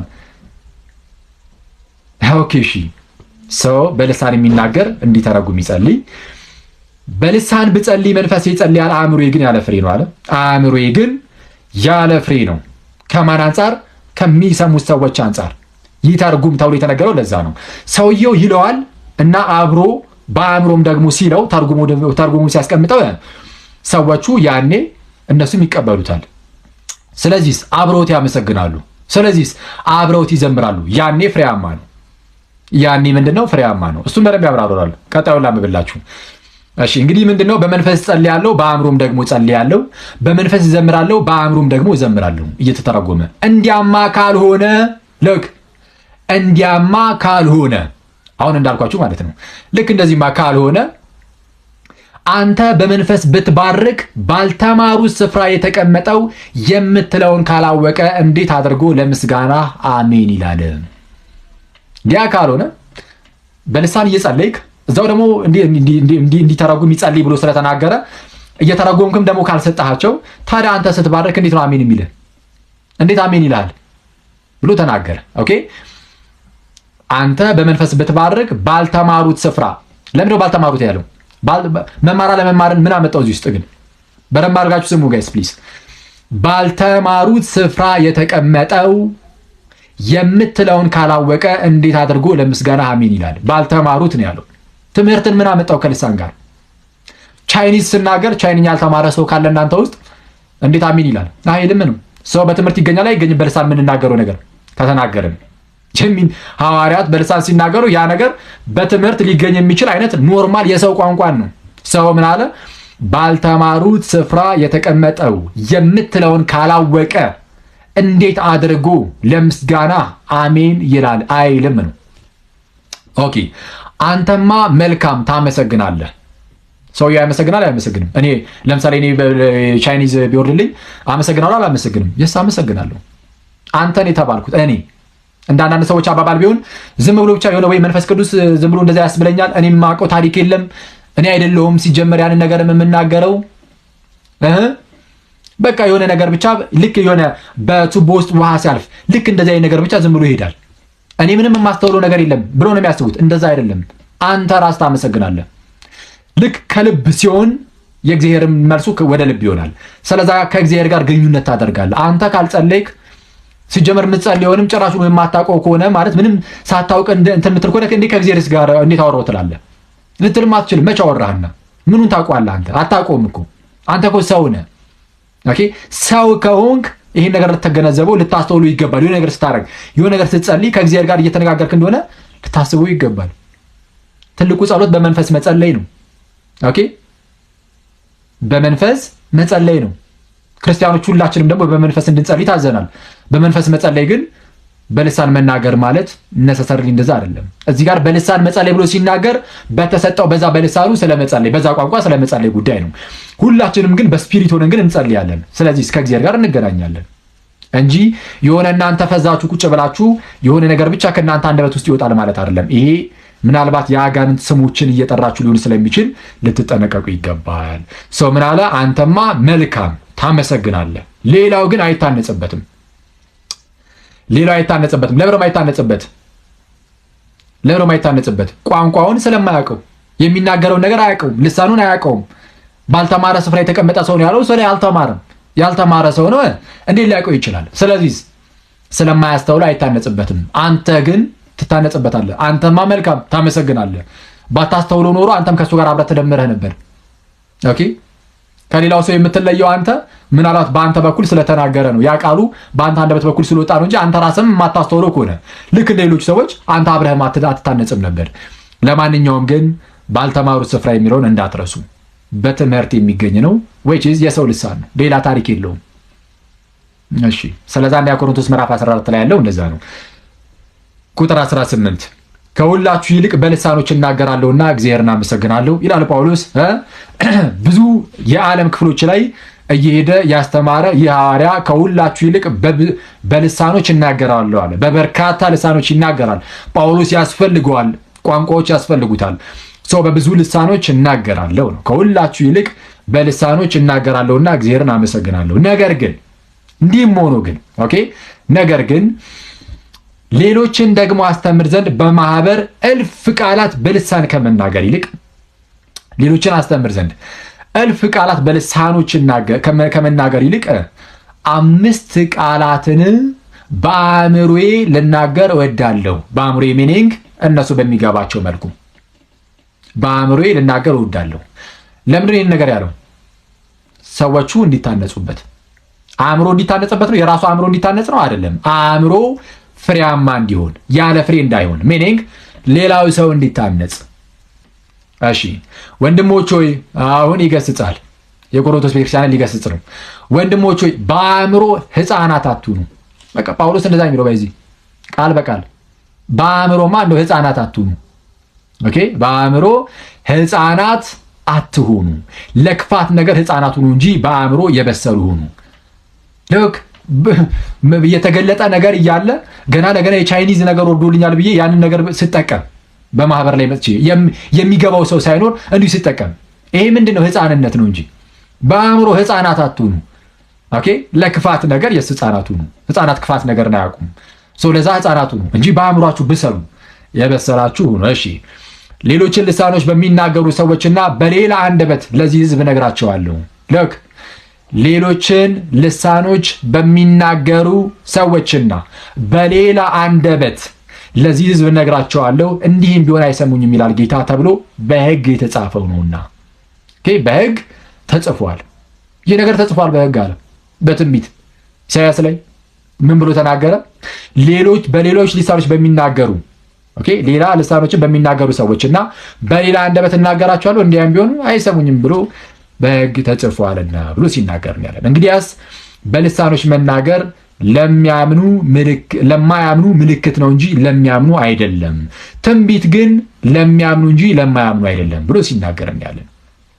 ኦኬ፣ ሰው ልሳን ለማያምን ምን ምልክት ነው እንጂ ለሚያምን አይደለም ብሎ ሲናገር ያለን። ሰው ምን ብሎ ያጠቃልለዋል? እሺ እንግዲህ ማህበሩ ሁሉ አብረው ቢሰበሰቡ ሁሉም በልሳኖች ቢናገሩና በደንብ አድርጋችሁ ስሙ በጌታ። እቺን የመጨረሻውን ጥቅስ ቁጥር 23ን እንግዲህ ማህበሩ ሁሉ አብረው ቢሰበሰቡ ሁሉም በልሳኖች ቢናገሩ፣ በምን ቢናገሩ? በልሳኖች ቢናገሩ፣ ያልተማሩ ወይም የማያምኑ ሰዎች ቢገቡ። ልክ ምን አይነት ሰዎች ቢገቡ? ያልተማሩ ወይም የማያምኑ ሰዎች ቢገቡ አብደዋል አይሉምን? አብደዋል አይሉምን? የስ ይላሉ። ምን አይነት ሰዎች ስለሆኑ? ያልተማሩ ወይም የማያምኑ። ያመነ ሰው ቢሆን ኦኬ ልሳን ወርዶለት ይሆናል ብሎ ያስባል። የተማረም ከሆነ ደግሞ ቋንቋውን ያስተውለዋል፣ እብድ ነው አይልም። ኦኬ ምክንያቱም ቋንቋውን ተምሮታል። ስለዛ ምን አይነት ሰዎች ቢገቡ ብሎ ነው የተናገረው? ያልተማሩ ወይም የማያምኑ። ያልተማሩን ደጋግሞ ያነሳዋል። ለምን? በልሳን የሚናገረው ነገር በትምህርት እውቀት ተምረ ልታገኘው የምትችለው ነው። ለምሳሌ እንዳልኳችሁ በልሳን ማን ነው በቻይኒዝ የምናገር ከሆነ ቻይኒዝ ስናገር ቻይኒዝን እናንተ ተምራችሁ የምታገኙት ነገር ነው። በጣም ሲምፕል ነው። ሰው ስለ ልሳን ይህን ያህል ካልን ሌላ ቦታዎች ላይ ልሳን ተብሎ ተነግሮ የሚነሳ ጥያቄ ብዙም የለም። ልሳን የሚል ጥቅስ ብዙም ጥያቄ ሆኖ የሚነሳ የለም። ካለ እቀበላለሁ። ስለ ልሳን ግን ይህን ያህል ካልን ከመጽሐፍ ቅዱስ ልሳን ላይ ግልጽ ነው መጽሐፉ። ለመከለስ ያህል ጌታ በአዲስ ቋንቋ እንደሚናገሩ ተናግሯቸዋል። የአዲስ ቋንቋ አንድ ቋንቋ ነው። ሁለት አይነት ቋንቋ አለ ብሎ አልሰጠም። ጌታ ኢየሱስ አልተናገረም። ተስፋ አላስደረገም። ተስፋ ያላስደረገውንም ደግሞ አልሰጠም። ተስፋ ያስደረገውን ነው የሰጠው። ይህም አንዱን ልሳን ነው። እሱም በሐዋርያት ላይ ወርዶ አይተናል። በሐዋርያት ላይ ወርዶ ደግሞ ሲናገሩት ደግሞ የሰሙ ሰዎች በገዛ ልሳኖቻችን የእግዚአብሔርን ታላቅ ስራ ሲናገሩ እንሰማለን ብለው የሰው ልሳን እንደሆኑ መስክረውልናል። እንደነሱ ደግሞ ልሳን በቆርኔሌዎስ ቤተሰብ ላይ ሲወርድ አይተናል። በኋላ አንደኛ ቆሮንቶስ 12 ላይ አንድ አይነት ልሳን ብቻ እንዳለ አንስተን ተመልክተናል። አንደኛ ቆሮንቶስ ምዕራፍ 14 ላይም ይህንኑ ልሳን የቆሮንቶስ ቤተክርስቲያን ሚስዩዝ ሲያደርጉት ጳውሎስ ሲገስጻቸው አይተናል። አሁን ላይ ያለውስ ልሳን ተብሎ የሚጠራው ምንድን ነው? አሁን ላይ ያለው ልሳን ተብሎ የሚጠራው ምንድን ነው? በመጀመሪያ ደረጃ የሚጠራው የት ነው? ፕሮቴስታንቶች ጋር ብቻ አይደለም የሚጠራው። ፕሮቴስታንቶች ጋር ብቻ አይደለም። በፕሮቴስታንቶች ውስጥ ሁሉም ጋርም አይጠራም። ሁሉም አይቀበሉትም። ሲጀመር ይህ ልሳን አንድ ልመልሳችሁ፣ የመጽሐፍ ቅዱሱ ልሳን ጋር ልመልሳችሁ። ያ ልሳን በሐዋርያት ዘመን ላይ ልክ ሐዋርያት በሚያርፉበት ሰዓት ላይ ሲዝ ነገር እያረገ መጣ፣ እየቆመ መጥቷል። ያ ልሳን ያ ስጦታ እየቆመ መጥቷል። ለምን? በዋናነት ያ ልሳን የወረደው በዓለም ሁሉ ወንጌል እንዲሰበክ ነው። ሰው በተለያዩ ቋንቋዎች የሚሰብኩ ሰዎች ተነስተዋል። ስለዛ ጥቅሙ ያን ያህል አይደለም፣ የዛ ልሳን ማለት ነው ያን ያህል አልነበረም። ስለዚህ ሲዝ እያረገ እየቆመ እየጠፋ መጣ። እየጠፋ አልመጣም ቀጥሏል የሚል ሰው ካለ ምናልባት እንደዛ ብሎ የሚያስብ ሰው ካለ እስከምጨርስ ድረስ ጉግል ማድረግ ምንም ማድረግ መጽሐፍትን የመረመርክም ከሆንክ በታሪክ ውስጥ በዚህ መልኩ ያስተማሩ አባቶች ካሉ ታሳየኛለህ። በተለይ ማለት ከነ ሞንታነስ ጋር ያልተነካካ ሰው ከነ ሞንታነስ በታሪክ ውስጥ መናፍቅ ተብሎ የተባረረ ሰው ነው። ኦኬ እነ ሄራኒየስን ተመልከቱ። ጥንታዊ አባት ነው ሄራኒየስ። ኦኬ ቀደም ያለ ሰው ነው። ልሳን ቋንቋ እንደሆነ ያስቀምጣል። በኋላ ላይ የተነሱ እነ ቅዱስ ዮሐንስ አፈወርቅ እና አውግስቲንን ጨምሮ ሌሎች በርካታ አባቶችም ልክ እነዚሁ ሰው በታሪክ ውስጥ የለም። ኢቭን ፕሮቴስታንቲዝም ሲጀምር ራሱ የለም። ፕሮቴስታንቲዝም ሲጀምር በነ ማርቲን ሉተር፣ በነ ጆን ካልቪን፣ በነ ዚዊንግሊ፣ በኋላ በነ ጆን ዌስሊ የለም። አሁን እነዚህ ሰዎች አሁን ላይ ያሉ ፕሮቴስታንቶች በሚናገሩበት መልኩ ፕሮቴስታንት ወንድሞቼ እናንተ በምትናገሩት መልኩ ያለ እንዲህ ያለ ልሳን ጭራሽ አያውቁም። መንፈስ ቅዱስ ለምንድን ነው ያለ እነሱ ላይ ያልወረደው? ለምን አልፈሰሰም በዚህ መልኩ? ያውም ደግሞ አንዳንድ ሰዎች ለቤተ ክርስቲያን የግድ አስፈላጊ ነው፣ እንደውም ይህንንማ የተናገረ ሰው መንፈስ ቅዱስን ተሳደበ የሚል ሰው አለ። መንፈስ ቅዱስን መሳደብ ምን እንደሆነ ቀጣይ ያሳያችኋለሁ። አሁን ላይ ያለው ልሳን አንስተን ስንናገር መንፈስ ቅዱስን መሳደብ እሱ ነው፣ አሳያችኋለሁ። ለማንኛውም ግን በታሪክ ውስጥ በፕሮቴስታንቲዝም ውስጥም አይታወቅም። ፕሮቴስታንቲዝም ጀምሮ ለ400 ዓመት ሙሉ ሳይታወቅ ቀርቶ የዛሬ 100 ምናምን ዓመት አካባቢ ላይ የጀመረ ነው ይሄ ነገር።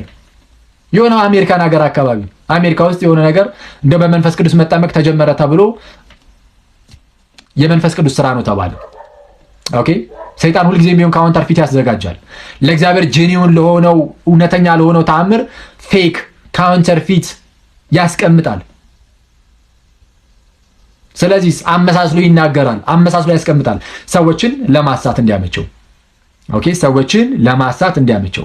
አሜሪካን ሀገር ላይ የዛሬ 100 ምናምን ዓመት በሆኑ ሰዎች የተጀመሩ ይሄ እንቅስቃሴ ከመንፈስ ቅዱስ እንደሆነ በምን አወቃችሁ? ከዛ በፊት መንፈስ ቅዱስ ሳይሰራ ኖሮ ያኔ የጀመረው የምር በመንፈስ ቅዱስ እንደሆነ በምን እርግጠኛ ሆናችሁ ነው ጋይስ? የስ እናንተ የሆነ ነገር ሃይኒኮ አኪል በህይወቴ አይቼዋለሁ አላያችሁትም አላልኩም። የሆነ ነገር አይታችኋል፣ አውቀዋለሁ። የስ ይገባኛል ስትናገሩ እንግዲህ በቃ አምነናል።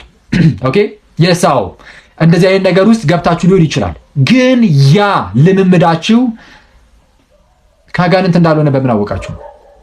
ምናልባትም ስትናገሩት የአጋንንትን ስሞች እየጠራችሁ እንዳልሆነ በምን አወቃችሁ? ኖ አክሊልሱንማ መንፈስ ቅዱስ ይመሰክርልኛል፣ ውስጤ መንፈስ ቅዱስ አለ። ያ መንፈስ ቅዱስ ብላችሁ የጠራችሁት እርሱ መንፈስ ቅዱስ እንደሆነ በምን አወቃችሁ ነው። ከአጋንንት ቢሆንስ እና እያዘናጋችሁ ቢሆንስ እንዲህ ያስባለ። ስለዚህ አሁን ምን እያልኩኝ ነው? እንድትመረምሩት ነው። ያው አባባሌ እሱ ነው። መርምሩት። ኦኬ። በታሪክ ውስጥ አይታወቅም። ከዛ ወዲያውኑ የፔንቴኮስታሊዝም ተነሳ። ፕሮቴስታንቲዝም ውስጥ ይህ እንቅስቃሴ ሲዶ ካሪዝማቲክ ነው ብሎ ይጠራሉ። ለእኔ ይሄ ካሪዝማቲክ አይደለም። ኦኬ። የእግዚአብሔር ጸጋ አይደለም። ካሪቶ ጸጋ ነው። ካሪዝማቲክ ሲባል ከእግዚአብሔር የሆነ የጸጋ አይነት የጸጋ ስጦታ እንደማለት ነው። ግን የእግዚአብሔር ጸጋ ስጦታ ነው ብዬ ስለማላምን ካሪዝማቲክ ሳይሆን ሲዶ ካሪዝማቲክ ብዬ ነው የምጠራው። ይቅርታ አድርጉልኝ። ሰው እንደዚህ አይነት እንቅስቃሴ መነሳት ጀመረ። ከዛ በኋላ መነሳት ጀመረና በጣም የሚያስገርመው ነገር ብሎ ታውቃላችሁ? ወዲያውኑ ፔንቴኮስታሊዝም ለሁለት ተከፈለ። በደንብ አድርጋችሁ ስሙ። በልሳን እንናገራለን የሚለው ያ ፔንቴኮስታሊዝም በእርግጥ ራሱን ችሎ የሆነ ወጥ አቋም ያለው ነገር ሳይሆን በቃ እንደነዚህ አይነት ነገሮች ላይ በልሳን መናገር፣ በመንፈስ ቅዱስ መሞላት የሚሉ እንደነዚህ አይነት ነገሮች ላይ ሞር እዛ ላይ ትኩረት የሚያደርግ አይነት ነገር ነው እና ያ ሙቭመንቱ የሚያጠቃልላቸው እነዚህ ፔንቴኮስታል የሚባሉት እነሱ ራሳቸው ለሁለት ተከፈሉ። ያ ማለት ትምህርት ምንም የላቸው ማለትም አይደለም። የሚያምኑት የሆነ ዶክትሪን አላቸው፣ ትምህርት አላቸው። በትምህርት ምክንያት ግን ለሁለት ተከፈሉ። ዋነስ ፔንቴኮስታል እና ትሪኒታሪያን ፔንቴኮስታል ተብለው በደንብ አድርጋችሁ ተከታተሉ። ይህ ያስፈልጋል። ዋነስ ፔንቴኮስታል ኦንሊ ጂሰሶች ናቸው፣ አሁን ላይ ኦንሊ ጂሰስ ተብሎ የሚጠሩት።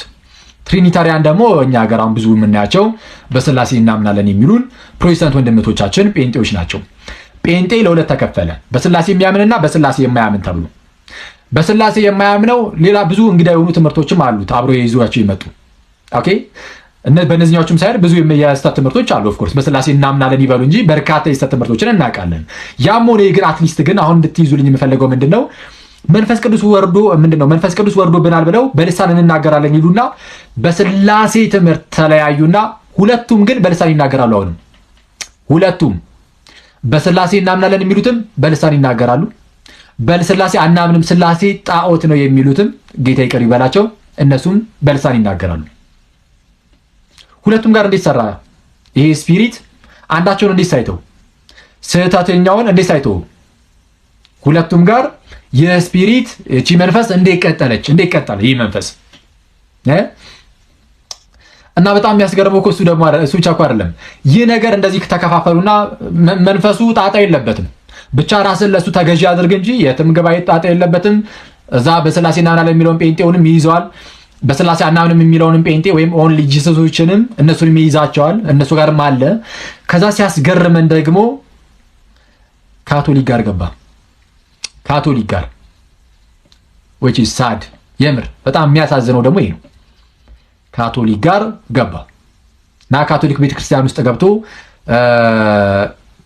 በሆነ አጋጣሚ ነው የሆነ ዩኒቨርሲቲ ውስጥ ታሪኩን ካረሳውኝ ይሄዱና የካቶሊክ ሰዎች ከእንደዚህ አይነት ሙቭመንት ውስጥ ካሉ የፔንቴኮስታል ሙቭመንት ውስጥ ካሉ ሰዎች ጋር አብረው ይሆናሉ። አብረን እንጸልይ የሚባል ነገር ይመጣል። የህብረት ጸሎት ያደርጋሉ። ከዛ በኋላ እዛ ላይ እነዛን የሚመራቸው መንፈስ እነዚህም ሰዎች ላይ ይመጣል፣ የካቶሊኮቹ ላይ። ከዛ በኋላ ኧረ ይህንን መንፈስ ተቀበልን ብሎ ይመጣሉ። ካቶሊኮቹ ትምህርታቸውን አልቀየሩም። መንፈሱ ግን አሁንም አለ እነሱ ጋር።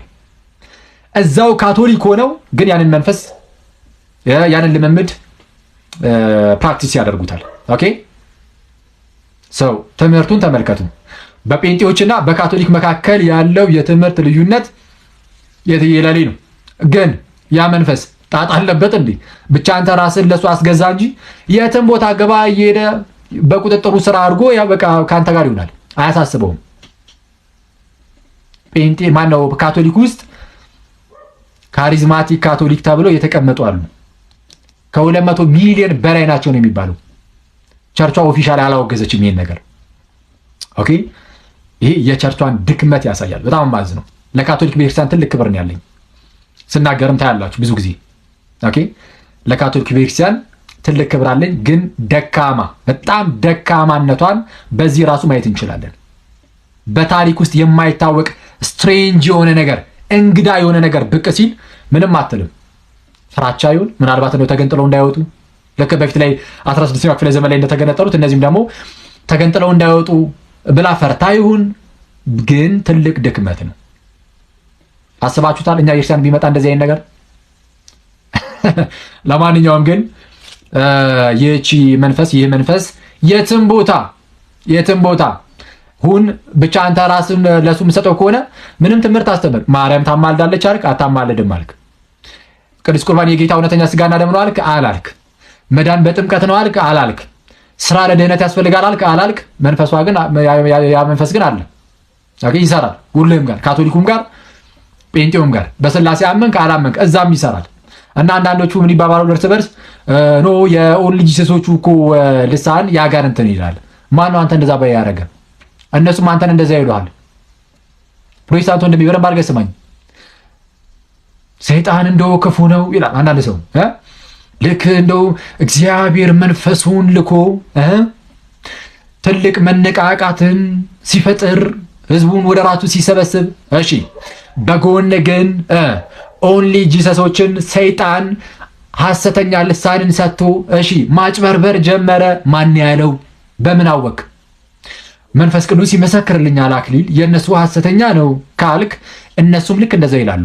ወደ ኦንሊ ጂሰስ ወንድሜ ይሄድና ኦኬ አንተ በልሳን ትናገራለህ፣ ግን በስላሴ የሚያምኑ ጴንጤዎችን በልሳን ይናገራሉ ስለው ኖ አክሊል በስላሴ የሚያምኑ ሰዎች የሚናገሩ በልሳን ከሰይጣን ነው ይለኛል። በምን አወቅ? ኦኬ አንተ በስላሴ ስለማታምን ነው ስለው መንፈስ ቅዱስ ይመሰክርልኛል። ሰው አስተውሉ ጋይስ፣ አስተውሉ። ምን አይነት ስፒሪት ተቆጣጥራችሁ እየኖራችሁ እንደሆነ ልታስተውሉት ይገባል። ኦኬ ከዚህ በፊትም ብያችሁ ነበር። ዶክተር ኮርትስኩች ምን ብሎ ይናገራሉ? ፕሮቴስታንት ስኮላር ናቸው። አይ ቲንክ ስትራይቭ ቱ ታንክስ የተባለ መጽሐፋቸው ላይ አንዲትን ካቶሊክ አንስተው ይናገራሉ። ስለ ልሳን ሲናገሩ ማለት ነው። አንዲት ካቶሊክ ሴት ትጸልያለች ወደ ጌታ፣ እንደው ጌታዊ ልሳን ስጠኝ እያለች ወደ እግዚአብሔር ወደ ጌታ ትጸልያለች እና ለተወሰነ ጊዜ ሳይሰጣት ቀረ። ዝም ተባለች። ኦኬ ሳይሰጣት ዝም ተባለች። እንግዲህ ያው ስለ እናት ለቅድስት ድንግል እነግራታለሁ አለች። ልሳን እንዲሰጣት ለቅድስት ድንግል ማርያም ለእመቤታችን ኦኬ ለሷ እነግራታለሁ አለችና የእመቤታችንን ስም ጠርታ ደግሞ መጸለይ ስትጀምር ከአንዳንድ ልሳን ወረደባት ይላል ዶክተር ኮርትስኩች። ፕሮቴስታንት ነው፣ ይህንን ታሪክ ያስተላልፋል። ኦኬ እመቤታችን እንግዲህ ማርያምን ልሳን እንዲሰጠኝ ወደ ልጅሽ ጸልይልኝ ብላት መሆኑ ነው። እንግዲህ ወደ ማርያም ጸለየች፣ ከዛን በልሳን ተሞላች። አር ዩ ሲሪየስ? ስለ የትኛዋ ማርያም ነው የምናወራው? የምር የእውነተኛው ጌታ የሌላ ኢየሱስ ሳይሆን የእውነተኛው ኢየሱስ እናት እና ከሷ ጋር ተነጋግረ ከዛ በኋላ አሁን የሚነገረውን ይሄ ልሳን ተብሎ የሚጠራውን እሱን ምላስና ምላስ እየተጋጨ የሚወጣውን ድምፅ እሱን እንድታወጣ አደረገች እመቤታችን። በፍጹም ብራዘር፣ በሐዋርያት ላይ መንፈስ ቅዱስ ወርዷል። ያኔ እመቤታችን ከሐዋርያቱ ጋር ነበረች።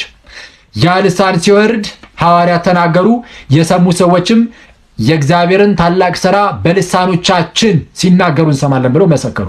ቋንቋን እመቤታችን ጋር ጸልየ እንደዚህ አይነት ነገር የለም፣ እንደዚህ አይነት ነገር። ስለዚህ ይሄ ሰይጣን አይሰራር ነው። በኢየሱስ ስም ብቻ ሳይሆን በማርያም ስምም የሚሰራ ሰይጣን። ኦኬ በኢየሱስ ስም ሰይጣን ይሰራል። ያው በኢየሱስ ኢየሱስ ብለ ግን ሰይጣን ሊያታልል ይችላል። ኦንሊ ጂሰሶች ኢየሱስ ኢየሱስ ይላሉ። የስ እንደውም ስማቸው ራሱ ኢየሱስ ብቻ ነው። ታውቃላችሁ ይሄን ጋይስ? ኢየሱስ ብቻ ነው ስማቸው። በስላሴ አያምኑም። ስማቸው ራሱ ማን ነው? ኦንሊ ጂሰስ፣ ኢየሱስ ብቻ።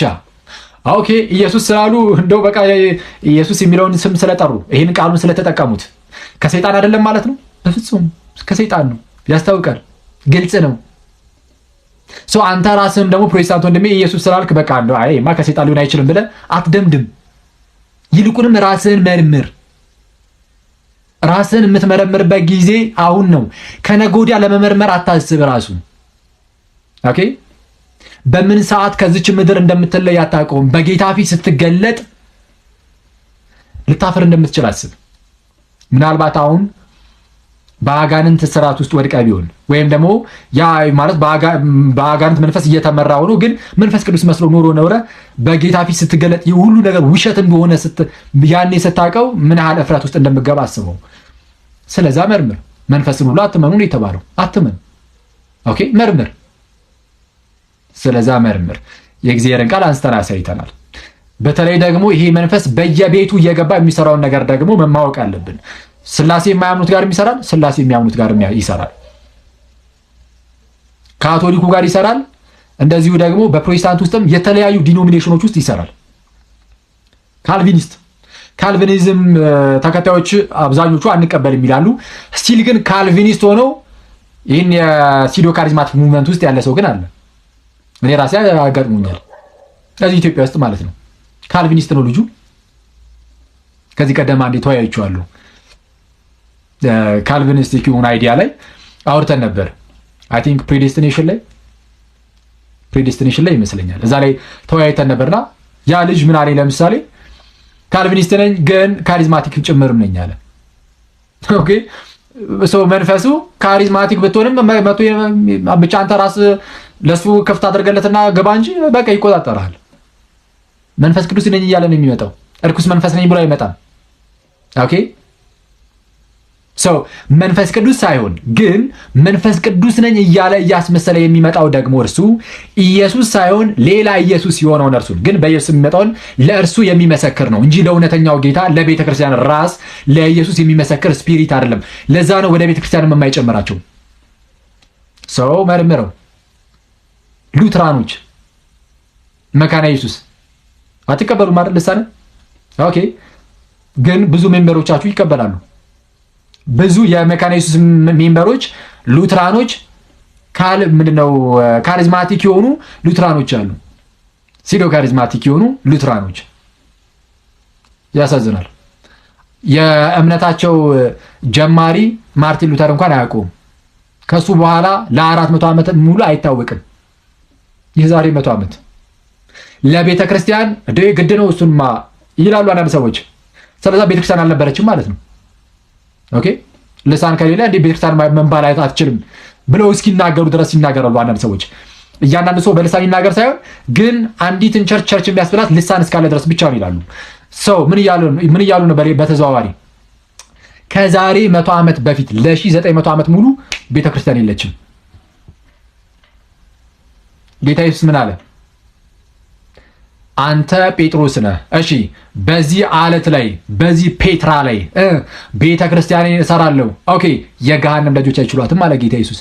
ስለዚህ የገሃነም ደጆች አይችሏትም፣ ቤተክርስቲያን አትጠፋም፣ ልጠፋ አትችልም። ለዛ ነው ማቴዎስ ወንጌል ምዕራፍ 28 ቁጥር 19 ጀምሮም እንግዲህ ሂዱ አሕዛብን ሁሉ በአብ በወልድ በመንፈስ ቅዱስም እያጠመቃችኋቸው ደቀ መዛሙርቴ አድርጓቸው፣ ያዘዝኳችሁንም ሁሉ እንዲጠብቁ እያስተማራችኋቸው አለና ጌታ። ሰው አጥምቁ አስተምሩ አለና ቀጣይ እነሆ እኔ እስከ ዓለም ፍጻሜ ድረስ ሁል ጊዜ ከእናንተ ጋር ነኝ አለ። እስከ መቼ? እስከ ዓለም ፍጻሜ። ወጣ ገባ እያልኩኝ ነው። ሁል ጊዜ ከማን? ከእናንተ ጋር ነኝ። ከእናንተ ጋር ነኝ ሲል ሚኒስትሪን ሰጥቶ ነው። ምንን? ማጥመቅና ማስተማርን። ሰው ሲያጠምቁም ሲያስተምሩም እስከ ዓለም ፍጻሜ ከእነርሱ ጋር ሆኖ ህዝቡን ሁሉ የጌታ ደቀ መዛሙርት እያደረጉ ይኖራሉ። ጌታ ከእነሱ ጋር አብሮ ይኖራል። ሰዎችን ደቀ መዛሙርት የማድረግ ስራ አይቋረጥም፣ ሁሌም አለ። በእነዚህ ሰዎች አባባል ግን በልሳን መናገር እንደው በኤርሲያን ውስጥ ኦኬ አንድ ኦፊስ ነው። ከዛስ ልሳን ከሌለ በቃ ተጓድሏል፣ ቤተክርስቲያን መባል አይችልም። ሰው ምን እያሉ ነው? ቤተክርስቲያን ለ1900 ዓመት ሙሉ የለችም። ደቀ መዛሙርት ወይም ደግሞ ክርስቲያኖች ለ1900 ዓመት ሙሉ የሉም። ፕሮቴስታንት በታሪክ ውስጥ የመጡት እነ ጆን ካልቪን እነ ማርቲን ሉተር እነሱን ተዋቸው፣ አይታሰቡም። ፕሮቴስታንት አይደሉም፣ ክርስቲያን አይደሉም።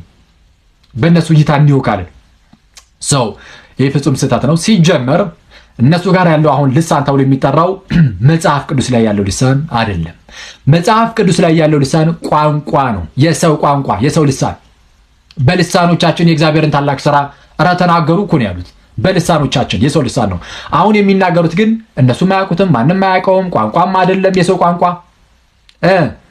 ምናልባት ሞስት ፕሮባብሊ እኔ 100% ምናምን ላለል እችላለሁ፣ ግን 90% እርግጠኛ ሆኜ የምነግራችሁ የአጋንንት ስሞች ነው የሚጠሩት። ስለዚህ አጋንንት ይሳባል። ስለዚህ አጋንንት ታምራትን ያደርጋል። ያ ሰውዬ ግን ኮምፕሊትሊ ለዛ ስፒሪት ራሱን አሳልፎ ይሰጣል። ምክንያቱም መንፈስ ቅዱስ እንደሆነ ነው የሚያስበው። እና እግዚአብሔር አምላክ ከእንደዚህ አይነት ስርዓት ውስጥ ያላችሁ ሰዎች ጌታ ከእንደዚህ አይነት ስርዓት ውስጥ ይፍታችሁ፣ ከእንደዚህ አይነት ስርዓት ይፍታችሁ። አደገኛ ስርዓት እንደሆነ ይሰማኛል። ምክንያቱም ልምምዱ ከባድ ሊሆን እንደሚችል ነው ማስበው። ኦኬ፣ በህይወታችሁ ውስጥ የሆነ ነገር እያያችሁ ነው። ምናልባት ታምራቶች ታደርገውላችሁ ሊሆን ይችላል። ታምራትን አድርጋችሁ ሊሆን ይችላል። ኦኬ፣ የሆነ ፊልም የምታደርጉት ነገር ይኖራል።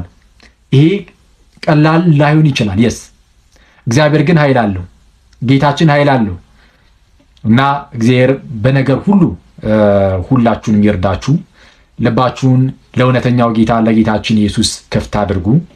ምክንያቱም ሌላ ኢየሱስ ይሰበካል። እንደዛ ነው ያለው ጳውሎስ ሁለተኛ ቆሮንቶስ ምዕራፍ 11 ቁጥር 4 አካባቢ ላይ የሚመጣውም ነው የሚለው። ያው የሚመጣውም ያልሰበክነውን ሌላ ኢየሱስ ቢሰብክ፣ እሺ ያልተቀበላችሁትን ሌላ መንፈስ እንዲሁም ልዩ ወንጌል ቢያመጣላችሁ ብትቀበሉ ብሎ ነው የሚናገረው። ኦኬ፣ ሌላ ስፒሪት አለ፣ ሌላ መንፈስ አለ፣ ልዩ የሆነ ወንጌል አለ፣ የማይታወቅ ሌላ የሆነ ኢየሱስ አለ። በእንደዚህ አይነት እስራት ውስጥ እንዳትወድቁ ክርስቲያኖች ልትጠነቀቁ ይገባል። ጥንቃቄ ማድረግ ይቻላል። ባይዘዊ እንዴት ነው ጥንቃቄ የምታደርጉት? በእንደዚህ አይነት ስፒሪት ላለመያዝ የሆነ ኦቨርሊ እንደዚህ አይነት የሆነ ታምራዊ ነገሮች ምናምን ላይ ኦብሰስድ አትሁኑ። ገና ጸሎት ከመጀመራችሁ 3 ቀን 4 ቀን ጸልያለሁ ብለህ የሆነ እንደው ዝናብ ካላዘነብኩ ምናምን አትበል። ታምር ካልተደረገልኝ ምናምን አትበል። ታምራት የማድረግ ፍቅር ውስጥ ስምጥ ብለህ አትግባ። ክርስቲያን ከሆንክ ጽድቁን ብቻ ፈልግ፣ ከጌታ ጋር መኖርን ብቻ ፈልግ። እግዚአብሔር እንደወደደ በአንተ ውስጥ መስራት ከፈለገ ይስራ። እንደዚህ አይነት ነገሮች ላይ ግን ኦብሰስድ አትሁን። እንደዛ የምትሆን ከሆነ ሰይጣን ሐሰተኛ ታምራቶችን ሊሰጥ ይችላል። አሜን ብለህ ትቀበላለህ። አጋንንት በአንተ ውስጥ ስራውን ይሰራል። ኦኬ፣ ምናልባትም አሁን አይታወቅም። ባይዚህ አንዳንድ ሰዎች ሰግጠው እያጠመቁ ምናልባት እንደዚህ አይነት ነገር ውስጥ ወድቀው ሊሆን ይችላል። አሁን እኔ ደግሞ እንደዛ ናቸው ያልኩኝ አይደለም፣ ግን እንደዚህ አይነት ነገር ውስጥ የወደቀ ሰው ሊኖር ይችላል። ኦኬ፣ ስለዛ ጥንቃቄ አድርጉ። ጥንቃቄ ልናደርግ ይገባል። ክርስቲያን ዋናው ሐሳቡ ከጌታ ከክርስቶስ ኢየሱስ ጋር መኖር ፒሪድ። ሌላውን ሁሉ ጌታ ይስራ። ኦኬ፣ ሰው ከዚህ አንጻር ልንመለከተው ይገባል።